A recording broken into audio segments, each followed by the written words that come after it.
चलिए,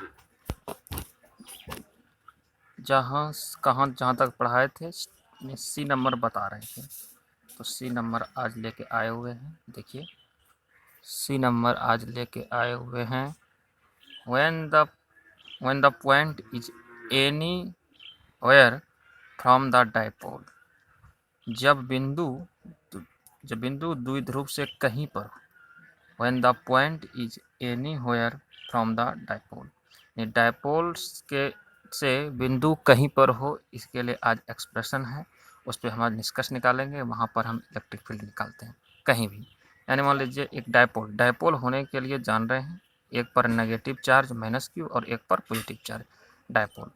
अब समझिए, मान लीजिए डायपोल एक माइनस है और एक पर प्लस है, और कहीं भी देखिए डायपोल के लिए है, डायपोल कहीं भी एक पर माइनस है और एक पर क्या है, प्लस है, तो कहीं भी चार्ज निकालेंगे इलेक्ट्रिक फील्ड, यहाँ पर हो चाहे इलेक्ट्रिक फील्ड कहीं पर निकालो, कहीं पर, यानी डायपोल से कहीं एनीवेयर, कहीं पर एक पॉइंट हम पी लिए और इस पॉइंट पी पर हमें इलेक्ट्रिक फील्ड निकालना है। इलेक्ट्रिक फील्ड बराबर हो यहाँ पर निकालना, इस पॉइंट पी पर कहीं पर। पहले हमने पढ़ा कि यदि डायपोल हैं -q और ये क्या है +q, तो एक था परपेंडिकुलर था, एक इसी एक्सिस पर था। लेकिन अभी जो पढ़ेंगे ये डायपोल ये -q और ये कौन +q, कहीं पर, यहाँ पर भी हो इधर भी हो, तो हम यहाँ पर निकाल रहे हैं।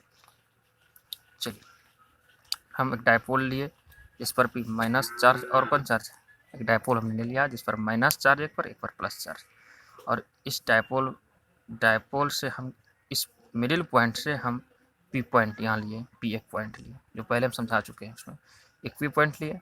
अब इसी पॉइंट पर हमें इलेक्ट्रिक फील्ड निकालना है, तो कैसे निकालेंगे? तो सबसे पहले देखिए, डायपोल ऐसे है, पहली बार हम डायपोल को थीटा एंगल से मूव, इसी को उठा के आप ऐसे कर दिए, पहले ऐसे था, अब इसको उठा के ऐसे कर दिया। ऐसे जो किए तो कितना एंगल से, थीटा एंगल से। तो चार्ज, यही चार्ज कहाँ आ गया, यहाँ आ गया, और इसके चलते जब डायपोल को ऐसे किए तो इस पॉइंट पर इस डायपोल के चार्ज के चलते इलेक्ट्रिक फील्ड उत्पन्न हुआ, जिसको हम क्या कहें, E1 कहें। पहली बात समझा चुके हैं। फिर इसी डायपोल को अब ऐसे कर दिए, यहाँ ला दिए, यहाँ पर लाए तो इसके और इसका बीच एंगल कितना होना चाहिए, 90 डिग्री होना चाहिए, और 90 डिग्री होगा। और अब इस डायपोल में जो चार्ज है, इसके चलते जो इलेक्ट्रिक फील्ड हुआ इधर इस पॉइंट पर इधर हो जाएगा, जिसका नाम हम क्या देंगे, E2 दे दिए। तो इसके चलते, क्योंकि दोनों आपस में क्या है, पैरेलल है, इसलिए यदि इधर डायपोल का चार्ज ऐसे है और ये है, दोनों आपस में पैरेलल है, तो इस पॉइंट पर इसके चलते जो इलेक्ट्रिक फील्ड बना उसे E1 कहे थे, और इसके चलते जो इलेक्ट्रिक फील्ड बना उसे हम क्या कहें, E2 कहे। इधर बन गया। अब देखिए, डायपोल मोमेंट, डायपोल P को हम क्या कहते हैं, डायपोल। सबसे पहली बात है कि आप डायपोल मोमेंट को पढ़े होंगे, जिसे हम P से डिनोट करते हैं। डायपोल मोमेंट एक P है, क्योंकि डायपोल मोमेंट उत्पन्न होगा, क्योंकि एक नेगेटिव है और एक पॉजिटिव है, इसे चलते डायपोल मोमेंट, जिसको हम क्या बोले, P बोले। फिर समझिएगा, पहले चार्ज यहाँ पे था, फिर इसको ऐसे मूव किए तो इस चार्ज जब ऐसे मूव किए तो इलेक्ट्रिक फील्ड E1 बना P पर। जब इसी को फिर मूव हम ऐसे करा लिए तो इलेक्ट्रिक फील्ड जो बना इस डायपोल के चलते ये बना E2, क्योंकि इसमें चार्ज है तो बनेगा। क्यों भाई E2 इधर चला गया, क्योंकि इसके पैरेलल है। अब देखिए, इस पॉइंट, यहाँ से इस पॉइंट की दूरी को हमने D से डिनोट किया, क्योंकि वो D है, हमने D दे दिया। D दूरी पर भाई, वो पॉइंट D दूरी पर है। चलिए, हमने यहाँ से यहाँ तक की दूरी सब जगह मानते हैं, जहाँ पर रहेंगे मिडिल पॉइंट से इसकी दूरी D मान ली। उसके बाद इधर तो E1 हो गया, इधर क्या हो गया, E2। तब एक बीचों बीच आपको बताए होंगे कि यदि दो कंपोनेंट हैं तो एक रिजल्टेंट वेक्टर बीचों बीच काम करता है। तो यदि E1 और E2 है तो एक बीचों बीच E वेक्टर काम करेगा, जो वेक्टर चैप्टर में रिजल्टेंट वेक्टर, परिणामी वेक्टर कहते हैं, परिणामी सदिश कहते हैं। बीचों बीच कार्य कर दिया, और फिर यहाँ से इस पर हमने लम डाला, MQ हमने लम डाला जो 90 डिग्री है। फिर M से N, ये पॉइंट N दिख रहा है आप लोगों को, E भी हमने लम मिला दिया, कोई दिक्कत नहीं होता, यहाँ तक मिला दिया, कोई दिक्कत नहीं है। देखिए, यदि E1 तो E वाला भी बराबर है, E क्या होगा, E1 होगा, E2 है तो ऊपर वाला भी क्या होगा, E2 होगा। उसके बाद यहाँ आइए, अब देखिए यदि E कैसे हुआ, क्योंकि यदि दो कंपोनेंट, यदि देखिए इधर E1 है और इधर E2, तो बीचों बीच E कार्य करेगा। जैसे E1 और E2 बीचों बीच E कार्य किया, M पॉइंट से हम इसमें लम डाले, MQ, और एम एन हमने लम डाला। यदि E1 E2 तो E2। अब देखिए आप पढ़े होंगे, यदि ई थीटा और यदि ई पी है, ई लाइन पी है, तो इसे क्या कहते हैं, पी साइन थीटा, और इसे क्या कहते हैं, पी कॉस थीटा। ये देखिए vector P, E angle theta, E हो गया पी कॉस थीटा, और लंब वाला क्या हो गया, पी साइन थीटा। कोई दिक्कत? फिर हम बता देते हैं एक बार, यदि ऐसा है ई पी है और ई थीटा, तो यदि ई पी और थीटा तो नीचे वाला पी कॉस थीटा, ऊपर वाला पी साइन थीटा, वेक्टर से। देखिए थीटा और ई लाइन पी, ई वाला पी कॉस थीटा और ई वाला क्या होगा, पी साइन थीटा। निकाल के हम रख दिए। अब इसी पे चलते हैं। चले पहला बात देखिए, E1 निकाल रहे हैं, जो कि electric field along axis dipole. सबसे पहली बात यहाँ पे आप देखिए, ई डायपोल पढ़ाए थे, एक्सिस दोनों पोल है, इसके आगे देखिए एक पोल दो पोल डायपोल है, इसके एक्सिस इधर चला गया है, यहाँ पे देखिए एक्सिस चलते पहला कंडीशन पढ़ाए थे, उस पर जो इलेक्ट्रिक फील्ड है उसी के आधार पर ही बनेगा, क्योंकि एक देखिए डायपोल है, ये माइनस और ये क्या प्लस, और इसी के आगे पहला जो पढ़ाए देखना, एक में माइनस होगा, यहाँ पे क्या था प्लस, और इसी को जब आगे यहाँ एक पॉइंट पी लिए तो देखिए जस्ट उसी तरह है, देखिए तो एक माइनस पी, देखिए एक माइनस पी, एक मिनट, एक देखिए ये माइनस क्यू, ये प्लस क्यू, जस्ट उसी के सीधे देखिए, यदि माइनस था ई प्लस था तो इसी के एक्सिस में एक पॉइंट पी लिया था, देखिए तो इसी के एक्सिस में एक पॉइंट पी है, इसी के एक्सिस में एक पॉइंट पी है, और इसी पी पॉइंट के चलते हमें एक्सिस चलते इलेक्ट्रिक फील्ड जो निकलता था उसका मान होता था, यानी ई बराबर होता था 1/4π0 2p/d पर क्यू, इतना लिख दिया। देखिए तो 2p/d क्यू इतना लिख देंगे ए नंबर कंडीशन से, E बराबर E/4π0 2p/d पर क्यू, और ये एक्स्ट्रा कॉस थीटा इसके लगा दिए क्योंकि ये कॉस थीटा है। देखिए यहाँ पे कॉस थीटा है, इसीलिए यहाँ पे कॉस थीटा हमने लगा दिया। E1 निकाल दिया। अब E2 परपेंडिकुलर एक्सिस, देखिए तो E2 परपेंडिकुलर है ना, देखिए E2 इज द परपेंडिकुलर है, देखिए ई डायपोल है, देखिए E2 परपेंडिकुलर, ये दूसरे पर क्या है, लाइन ट्री बना के बना हुआ, देखिए फोटो में देखिए, इसलिए है परपेंडिकुलर वाला लगाएंगे क्योंकि E2 जो है वो परपेंडिकुलर लगा हुआ है 90 के साथ, 90, इसलिए E2 पर हम क्या करेंगे, E2 जो इलेक्ट्रिक फील्ड होगा अलोंग परपेंडिकुलर, तो फिर हम पढ़े थे 2 नंबर कंडीशन, E बराबर 1/4π0 p/d पर क्यू, लेकिन साइन थीटा ऐड किए क्योंकि यहाँ पर साइन थीटा है, देख लीजिए यहाँ पर साइन थीटा है, इसीलिए हमने यहाँ पर E2 बराबर 1/4π p/d/q, इतना सा तो होबे करता है बी नंबर से परपेंडिकुलर से, लेकिन इसमें साइन थीटा ऐड किए, इसमें भी देख लीजिए इतना सा तो होता ही, कॉस थीटा ऐड किए।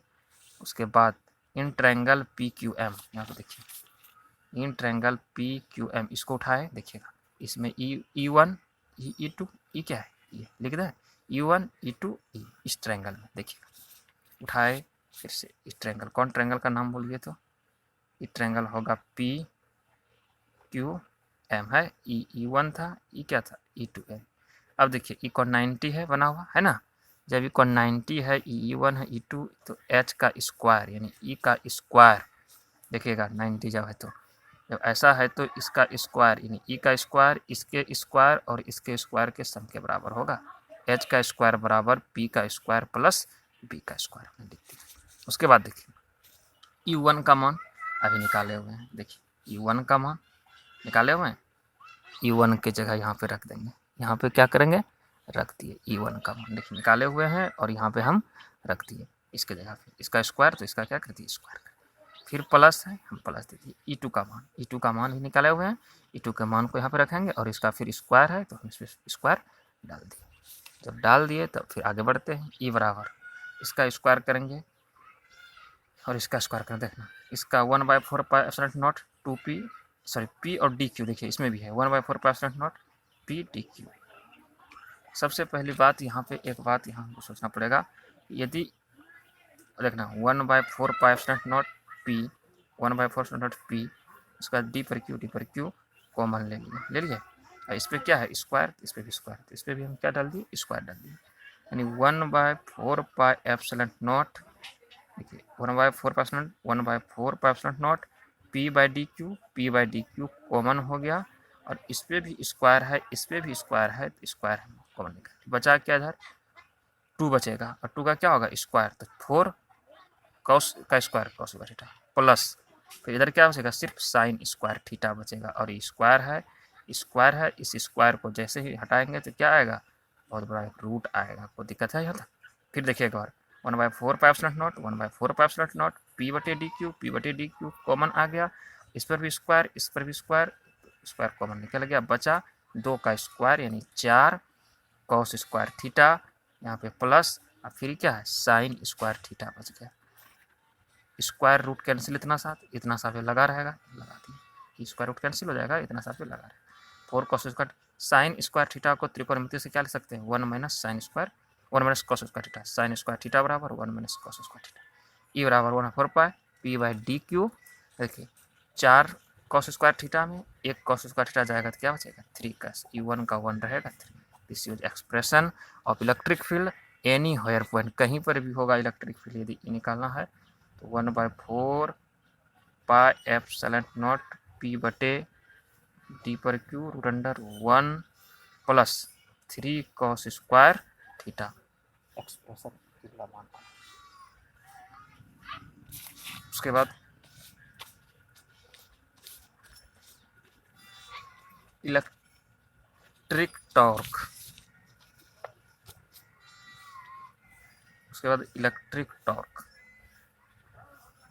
इलेक्ट्रिक टॉर्क को हिंदी में कहते हैं विद्युत बला आघूर्ण। इलेक्ट्रिक टॉर्क को क्या कहते हैं विद्युत बला आघूर्ण, इसको टी से डिनोट करते हैं लेकिन हम सिंबल ऐसे लिखते हैं। इलेक्ट्रिक टॉर्क को विद्युत बला आघूर्ण कहते हैं हिंदी में। The product of electric field यानी इलेक्ट्रिक फील्ड एंड डायपोल और dipole moment, the product of electric field and dipole moment is called electric torque. यानी इलेक्ट्रिक फील्ड E और डायपोल मोमेंट P, ये दोनों का प्रोडक्ट होगा, इसी को क्या कहेंगे टॉर्क कहेंगे। इलेक्ट्रिक फील्ड E और डायपोल मोमेंट P, ये दोनों के प्रोडक्ट को ही हम क्या कहेंगे इलेक्ट्रिक टॉर्क कहेंगे। तो लेकर चलते हैं आगे। जैसे ही आगे बढ़े हिंदी वाले, विद्युत क्षेत्र और द्विध्रुव आघूर्ण के गुणनफल को विद्युत बला आघूर्ण कहते हैं। यानी टॉर्क बराबर इलेक्ट्रिक फील्ड और डायपोल मोमेंट, यानी टॉर्क जो है टॉर्क को हम नोट करते हैं टी से लेकिन इस तरह हम लिखते हैं, उसका इलेक्ट्रिक फील्ड यहाँ पे है इलेक्ट्रिक फील्ड और डायपोल मोमेंट यानी विद्युत बला आघूर्ण और विद्युत क्षेत्र के गुणनफल को ही टॉर्क कहते हैं। टॉर्क बराबर विद्युत क्षेत्र और विद्युत बला आघूर्ण के गुणनफल को ही विद्युत बला आघूर्ण कहते हैं। सब के सब वेक्टर हैं इसलिए वेक्टर का सिंबल। यही चीज़ हमें लाना है, कैसे आएगा उसके बारे में सोचें। पहले हम प्रूफ करते हैं, चलते हैं प्रूफ करने।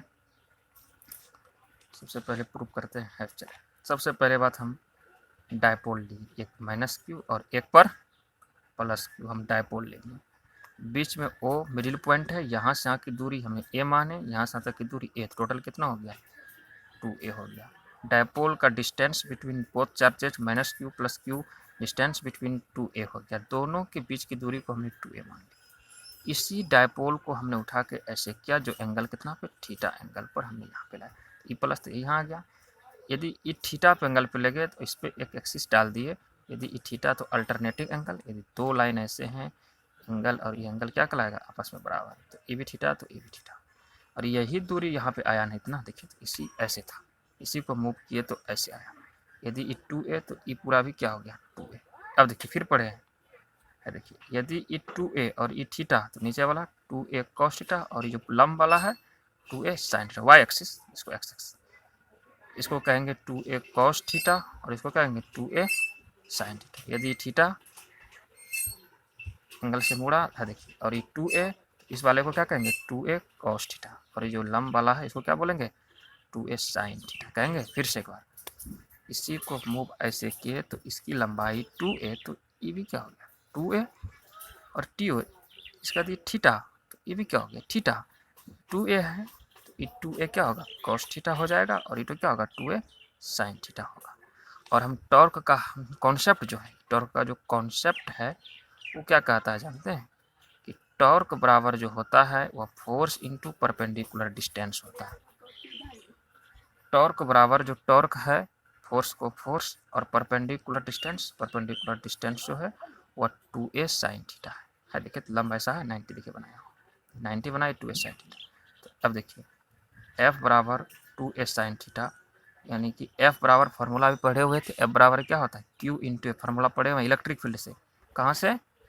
इलेक्ट्रिक फील्ड से हम पढ़े हुए हैं कि f बराबर क्या होता है q इंटू ए। f की जगह पे q इंटू ए, 2a साइन उतर दिए। अब दोनों को अरेंज कर दिए, 2qa को एक जगह, 2qa को एक जगह रख दिए, 2qa को एक जगह रख दिए और ई साइन थीटा अलग हो गया।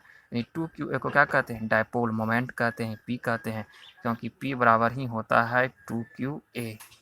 2 का मतलब 2q का मतलब चार्ज, a का मतलब लेंथ। 2qa को हम क्या कहते हैं? p, और ई साइन थीटा उतार दिए। यदि E P E sine theta हो गया, और p यही हो गया टॉर्क का डिफिनेशन, p ई साइन थीटा। और हम जानते हैं यदि a क्रॉस b है तो उसे क्या कहते हैं? यदि a क्रॉस b है, एक मिनट, यदि a क्रॉस b है तो उसे कहते हैं ए बी साइन थीटा। तो क्या हम ए बी साइन थीटा को a क्रॉस b लिख सकते हैं कि नहीं? लिख सकते हैं। उसी प्रकार यदि पी ई साइन थीटा है तो इसे हम लिख सकते हैं कि नहीं? p cross e। देखिए तो पी ई साइन थीटा, तो इसे क्या लिख सकते हैं? p क्रॉस e लिख सकते हैं। यदि a क्रॉस b है तो ए बी साइन थीटा हम वेक्टर से लिख सकते हैं। और उसी प्रकार यदि p क्रॉस e है तो उसे क्या लिख सकते हैं? p ई साइन थीटा। यानी पी ई साइन थीटा को p क्रॉस e लिख सकते हैं। यानी टॉर्क सारे के सारे क्या हैं? वेक्टर हैं। इसीलिए टॉर्क बराबर आ गया, the product of electric field and dipole moment is called torque. Torque आ गया। टॉर्क को पढ़ लीजिए फिर से। टॉर्क यही है। एक बार इसी को उठा के फिर यहाँ लाए, ई थीटा तो ई थीटा, ई 2a कॉस थीटा, ई 2a साइन थीटा। बस गुना कर दिए, force into 2a sine theta. बस गुना करने का एफ का मान qa था, मैंने q रख दिया, बस इसको अरेंज करके दिया। अब रखते हैं, फिर आगे बढ़े।